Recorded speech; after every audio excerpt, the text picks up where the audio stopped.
السلام علیکم۔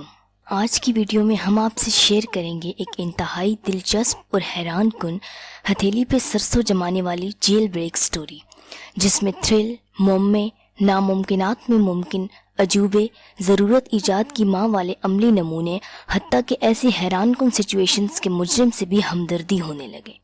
آج تک دنیا میں جتنی بھی جیل بریکس ہوئیں، یہ کہانی ان سبھی سے حیران کن حد تک مختلف ہے، کیونکہ اس جیل کو کسی بھی طرح بریک کر پانا ناممکن مانا جاتا تھا۔ جیسے جیل بریک کی اس خبر نے دنیا بھر کو حیران کر دیا، آپ کو بھی یہ کہانی حیران کرنے والی ہے۔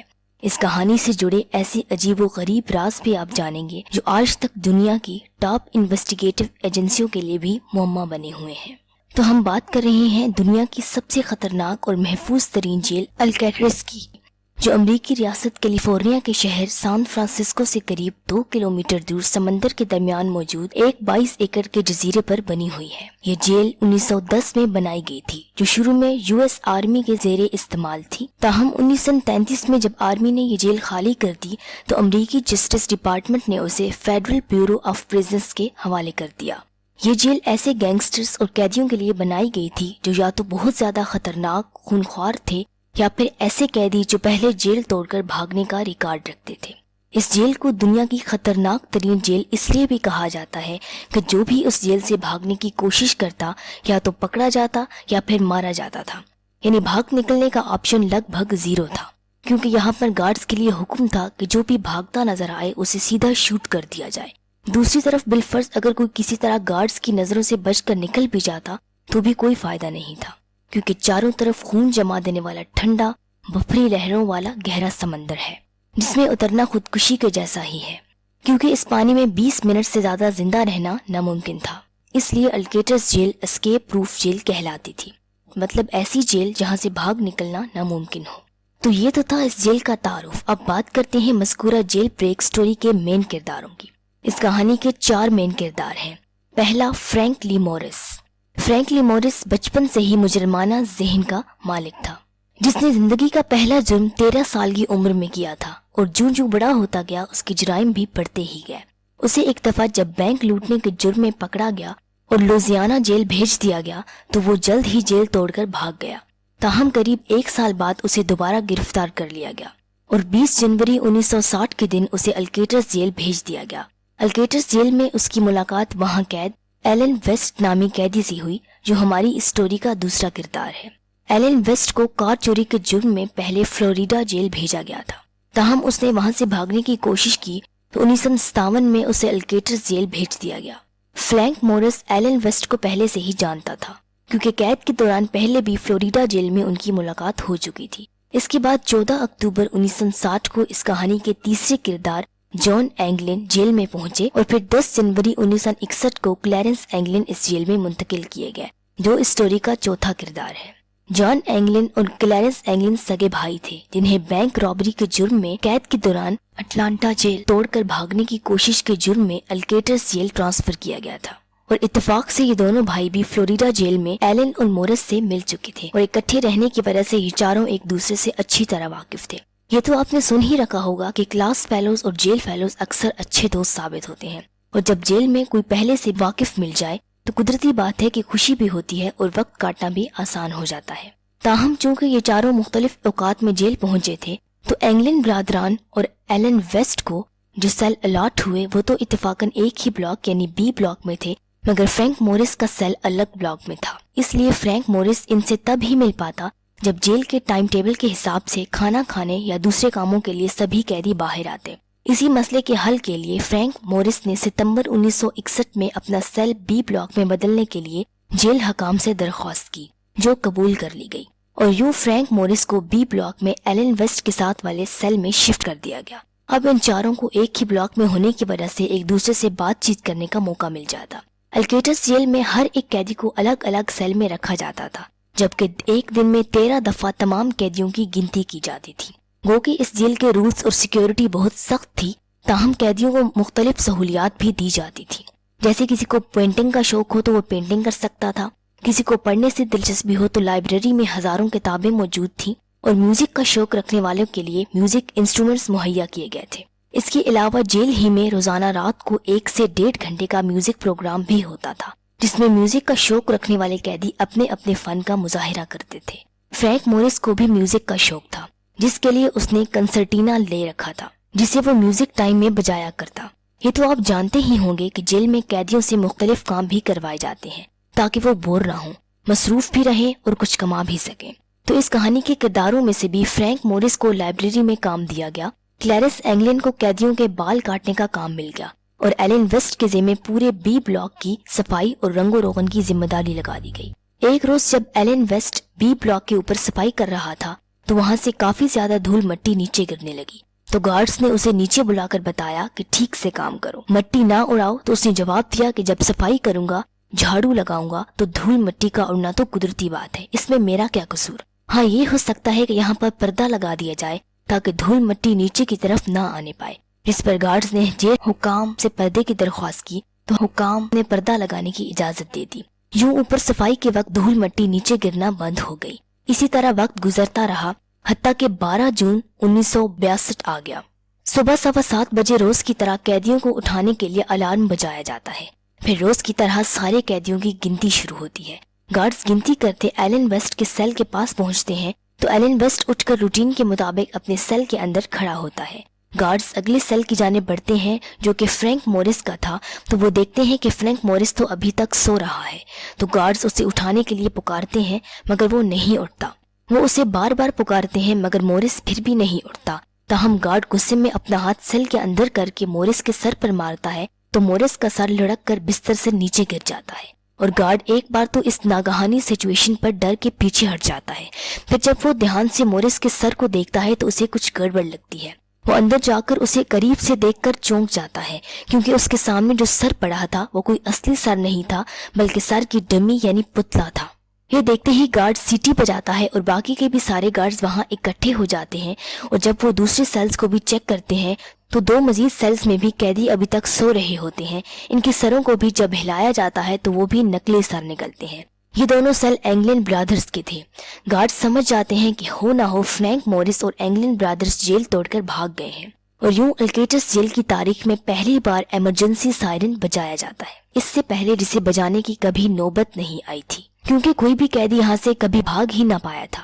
تاہم اس کا مطلب یہ بھی نہیں کہ پہلے کسی نے بھاگنے کی کوشش ہی نہ کی تھی، بلکہ اس سے پہلے بھی مختلف اوقات میں 31 قیدیوں کے بھاگنے کی کوشش کے 12 واقعات ہو چکے تھے، تاہم کوئی بھی کامیاب نہیں ہو سکا تھا۔ 21 پکڑے گئے تھے، 6 کو گولی مار دی گئی تھی، 2 سمندر میں ڈوب کر مر گئے تھے، جبکہ 2 کو سزائے موت دے دی گئی تھی کیونکہ انہوں نے جیل سے بھاگنے کے وقت 2 گارڈز کو قتل کر دیا تھا۔ یوں 1934 میں اس جیل کے کھلنے سے لے کر 1962 تک یہ پہلا موقع تھا کہ کوئی قیدی جیل توڑ کر بھاگ بھی گئے ہوں اور کسی کو خانو خان خبر تک نہ ہوئی ہو۔ جب یہ خبر جیلر تک پہنچی تو موصوف کے بھی ہاتھ پاؤں پھول گئے، کیونکہ اس جیل کا تو مقصد ہی یہی تھا کہ یہاں سے کوئی قیدی کبھی بھی بھاگ نہ سکے، اور یقیناً جیل تھی بھی ایسی۔ اس کے باوجود بھی جب کوئی قیدی یوں بھاگ جائیں تو آپ اندازہ کر ہی سکتے ہیں کہ اس جیلر کی کیا حالت ہوگی۔ جیل کے اندر باہر اس چھوٹے سے پورے جزیرے کا کونا کونا چھان لیا گیا، مگر بھاگے قیدیوں کا نام و نشان بھی نہ ملا۔ جب تینوں قیدیوں کی سیلز کو کھنگالا گیا تو جیل حکام چونک کے رہ گئے۔ انہوں نے دیکھا کہ سیل کی پچھلی دیوار میں نیچے کی جانب ایک بڑا سوراخ ہوا پڑا ہے جس میں سے کوئی بھی آدمی آسانی سے باہر نکل سکتا تھا۔ یہ دیکھ کر دوسرے قیدیوں کے سیلز کو بھی کھنگالنا ضروری ہو گیا، تو جب گارڈز ایلن ویسٹ کے سیل میں پہنچے تو وہاں بھی بالکل ویسا ہی سوراخ موجود ملا جیسا فرینک مورس اور اینگلن بھائیوں کے سیلز میں موجود تھا، جس سے واضح ہو گیا کہ ایلن ویسٹ بھی اس کانسپریسی کا حصہ ہے۔ تو اسے پوچھ گچھ کے لیے لے جایا گیا، مگر وہ کچھ بھی ماننے سے انکاری ہو گیا۔ تاہم جب جیل حکام نے اسے یقین دہانی کرائی کہ اگر وہ سرکاری گواہ بن جائے تو جیل سے بھاگنے کی کوشش پر اسے کوئی سزا نہیں دی جائے گی، تو اس نے فیصلہ کیا کہ پکڑا تو ویسی بھی گیا ہوں، سزا ہو ہی جانی ہے تو کیوں نہ سچ بتا کر سزا سے بچ جاؤں، جانے والوں کی صحت پر تو ویسے بھی اب کوئی اثر نہیں ہونا۔ تو اس نے جو کہانی بتائی وہ یہ تھی کہ جب 2 سال پہلے جنوری 60 میں فرینک مورس الکیٹرس جیل میں آیا، تب ہی اس نے یہ تہیہ کر رکھا تھا کہ کچھ بھی ہو اسے یہ جیل توڑ کر بھاگنا ہے۔ اس کے بعد اس کی ملاقات ایلن ویسٹ سے ہوتی ہے، پھر اینگلن برادر سے۔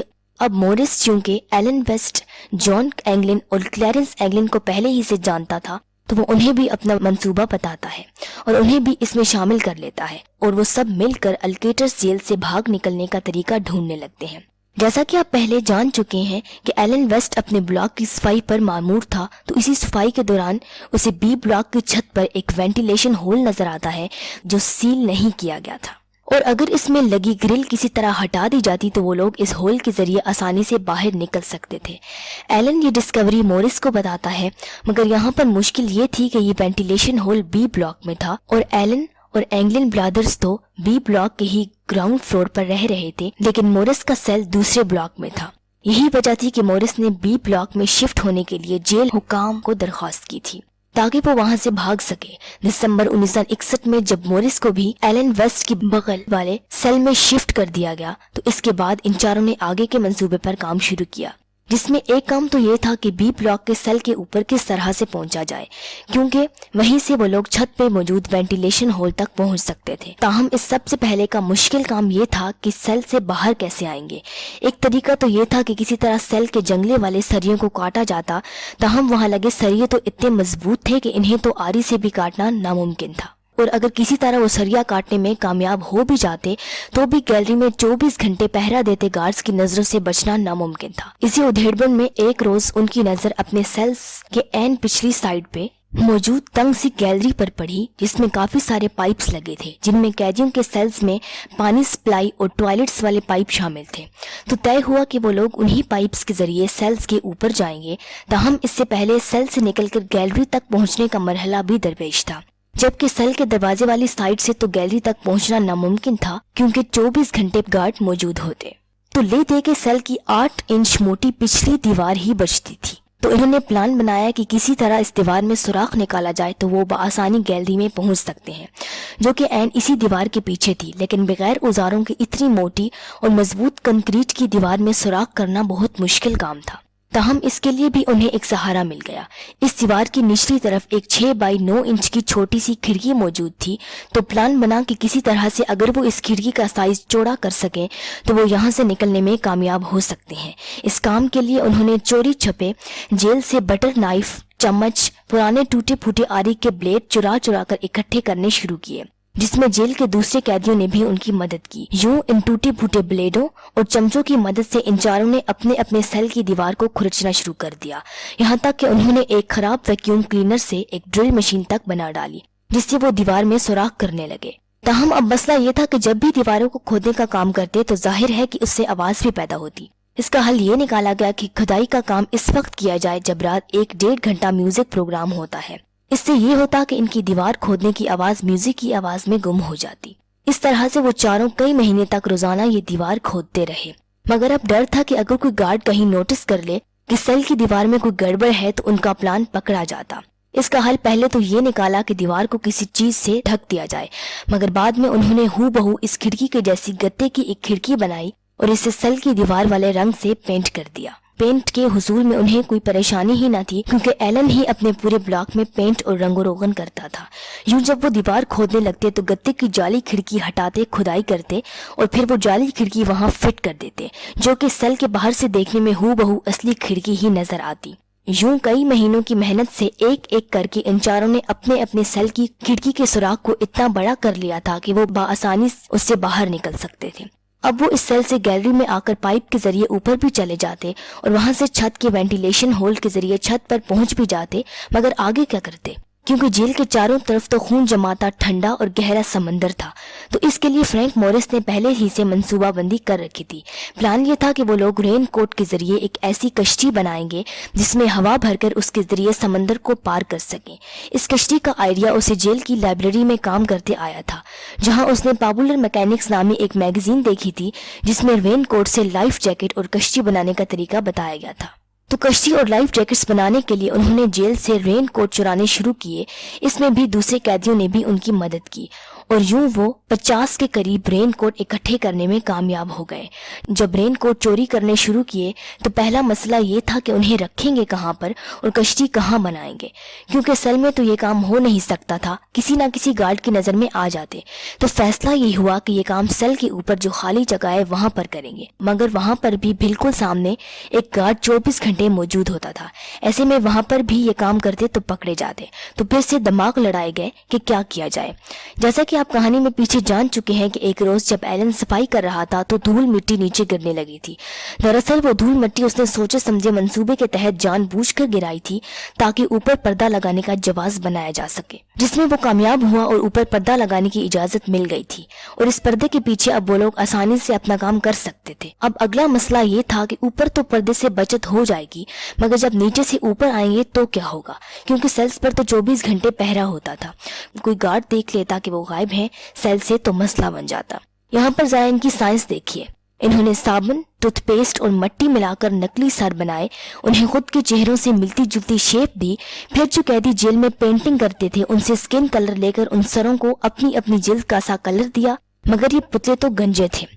اگلا مرحلہ ان کے سروں پر بال لگانے کا تھا، تو بالوں کے حصول کے لیے بھی انہیں کسی مشکل کا سامنا نہ کرنا پڑا، کیونکہ انہی کا ایک ساتھی کلیرنس اینگلن سارے قیدیوں کے بال کاٹتا تھا۔ وہی بال وہ چرا کے لے آتا جنہیں وہ لوگ ان پتلوں کے سروں پر چپکا دیتے۔ جب پتلے مکمل ہو گئے تو وہ چاروں روزانہ رات کو وہ نقلی سر اپنے سرہانوں پر رکھتے، بستر پر چادر تولیہ وغیرہ سے باڈی شیپ بناتے اور اوپر کمبل ڈال دیتے۔ صرف سر کا تھوڑا سا حصہ کمبل سے باہر رکھتے تاکہ گارڈ باہر سے دیکھے تو اسے تسلی رہے کہ بندہ سویا ہوا ہے۔ پھر وہ دیوار میں بنائے سوراخ سے نکل کر پچھلی گیلری میں آتے اور پائپوں کے ذریعے سیلوں کے اوپر پردے کے پیچھے پہنچ کر اپنا کام کرتے رہتے۔ کئی دنوں کی مسلسل محنت سے انہوں نے ان رین کوٹ سے 4 لائف جیکٹس اور 6 بائی 14 فٹ کی ایک بڑی کشتی بھی بنا ڈالی۔ یہ کشتی بنانے کے لیے انہوں نے کئی سارے رین کوٹس کو کاٹ کر پہلے سوئی سے سلائی کیا اور پھر وہیں پہ موجود ایک سٹیم پائپ کے ذریعے اس کے جوڑوں کو گرم کر کے سیل کر دیا، تاکہ نہ تو ہوا اس کے اندر سے باہر نکل سکے اور نہ باہر سے اس میں پانی جا سکے۔ مزید انہوں نے جیل سے ہی لکڑیاں چرا کر کشتی چلانے کے لیے 4 عدد چپو بھی تیار کر لیے۔ اسی دوران وہ روزانہ چھت والے وینٹیلیشن ہول میں لگی گرل کے بورڈز کو بھی ڈھیلا کرتے رہے۔ دسمبر 1961 میں انہوں نے اپنے منصوبے پر کام شروع کیا تھا اور اگلے 6 مہینوں میں یعنی جون 1962 میں اپنا کام مکمل کر لیا تھا۔ ان 6 مہینوں میں انہوں نے اپنے اپنے سیل کی دیوار میں سوراخ کیا، اپنے چہروں کے پتلے بنائے، چاروں کے لیے ایک ایک لائف جیکٹ بنائی اور ایک بڑی ساری کشتی بنائی جو چاروں کے لیے کافی تھی۔ جب یہ سب کچھ تیار ہو گیا تو انہوں نے وہاں سے بھاگ نکلنے کے لیے 11 جون 1962 کا انتخاب کیا۔ سوموار کے روز 11 جون 1962 کی رات کو قیدیوں کی آخری گنتی کے بعد لگ بھگ 9:30 بجے جب جیل کی لائٹیں آف ہو گئیں تو چاروں نے اپنے اپنے پتلوں کو بستر پر سیٹ کیا اور دیوار میں کیے سوراخ کے ذریعے گیلری میں آ گئے۔ تاہم ایلن ویسٹ کی قسمت اس دن سو رہی تھی۔ اس نے دیوار میں بنائے گئے سوراخ میں جو سیلنگ لگائی تھی وہ سخت ہو چکی تھی، جسے وہ اندر سے ہٹانے کی کوشش کر رہا تھا، جبکہ اینگلن برادران باہر سے اس کی مدد کر رہے تھے۔ تاہم وقت تیزی سے گزر رہا تھا۔ جو 3 گیلری میں نکل آئے تھے انہوں نے ایلن سے کہا کہ ہم اوپر جا کر باقی کی تیاری کرتے ہیں، اتنے تک آپ کھڑکی ہٹا کر اوپر آ جاؤ۔ یوں فرینک موریس اور اینگلن برادران اوپر چلے گئے، چھت کی وینٹیلیشن گرل ہٹائی اور چھت پر پہنچ گئے۔ چھت پر پہنچ کر انہوں نے ایلن کا اچھا خاصا انتظار کیا، مگر جب کافی دیر بعد بھی وہ نہ آیا تو لاچار انہوں نے کوچ کا فیصلہ کیا۔ چھت کے ایک کونے پر پہنچے اور ایک 50 فٹ کے پائپ کے ذریعے چھت سے نیچے آ گئے اور 12 فٹ اونچے لوہے کی تاروں سے بنی 2 باڑوں کو پار کر کے چھپتے چھپاتے سمندر تک پہنچ گئے۔ مورس نے اپنا میوزک انسٹرومنٹ یعنی کانسرٹینا نکالا، جس کے صحیح استعمال کا وقت تو ابھی ہی آیا تھا، کیونکہ یہ تو اس نے بجانا ہی اس لیے شروع کیا تھا کہ یہ اس کے پاس ہوگا تو بھاگنے کے روز اس سے کشتی میں ہوا بھرے گا۔ تو اس کانسرٹینا کے ذریعے انہوں نے اس بوٹ میں ہوا بھری اور بوٹ کو سمندر میں اتار دیا اور تینوں اس میں سوار ہو گئے۔ پیچھے ایلن بھی اب تک دیوار سے کھڑکی ہٹانے میں کامیاب ہو جاتا ہے۔ وہ اوپر پہنچتا ہے تو اسے وہاں پر ایک لائف جیکٹ اور چپو ملتا ہے جو اس کے ساتھی اسی کے لیے چھوڑ گئے تھے۔ وہ دونوں چیزیں لے کر چھت پر پہنچتا ہے، مگر تب تک بہت دیر ہو چکی ہوتی ہے، کیونکہ اس کے تینوں ساتھی بوٹ میں سوار ہو کر سمندر میں غائب ہو چکے ہوتے ہیں۔ تو ایلن کو ناچار اپنے سیل میں واپس آنا پڑتا ہے۔ اس کے بعد صبح جو کچھ ہوا وہ سب آپ اسی ویڈیو میں پہلے ہی جان چکے ہیں۔ ایلن کی زبانی یہ ساری سٹوری سن کر جیل حکام تو سر پکڑ کے بیٹھ گئے کہ کس طرح عین ان کی ناک کے نیچے یہ چاروں لوگ اتنی عرصے تک اتنا پیچیدہ منصوبہ انجام دیتے رہے اور انہیں کانوں کان خبر تک نہ ہوئی۔ جیل حکام نے اپنے سارے کھوجی اس جزیرے اور سمندر کے کونے کونے میں تلاش پر لگا دیے۔ جزیرے کا چپا چپا چھان مارا گیا، اس میں سمندر کی طرف چھوٹی سے چھوٹی غار کو بھی گھنگال ڈالا گیا۔ سمندر میں بھی چاروں طرف دور دور تک انہیں ڈھونڈا گیا۔ آسمان سے بھی ہیلی کاپٹر کے ذریعے سمندر کو چھان مارا گیا، مگر جیل کے گارڈز، کوسٹل گارڈز اور پولیس کو ذرا سا بھی سراغ نہ ملا۔ تب امریکہ کی سب سے بڑی تحقیقاتی agency federal bureau of investigation یعنی FBI کو انوالو کیا گیا۔